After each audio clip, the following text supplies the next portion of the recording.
Elmasti Studio.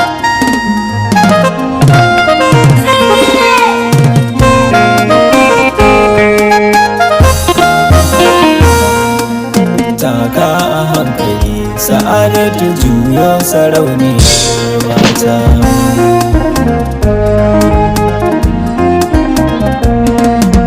Mai kyawun kwalliya juyo kalle ni sahibata.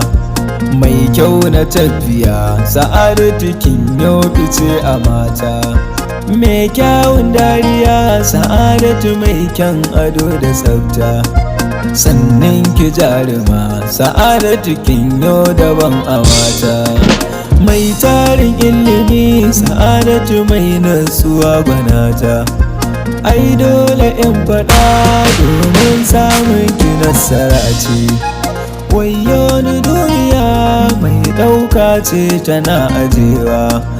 Daure bi sannu sannu dan akwai ranar gushewa.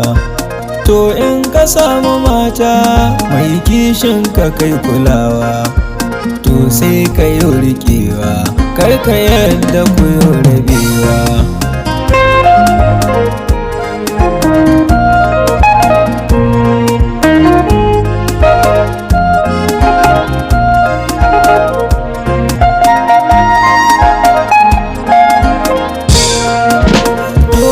Ina masoya kar ku yadda a bar ku baya. Duk wani wanda ya yi dace to ya samu mata sa'a.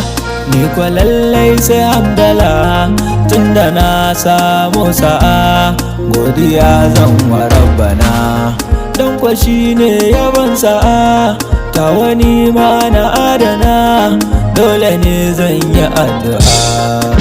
Ya rabbil alamin ya arrahimuna ya shakuruna ya alwaliyuna ya alwaduduna ya siratal mustaqim.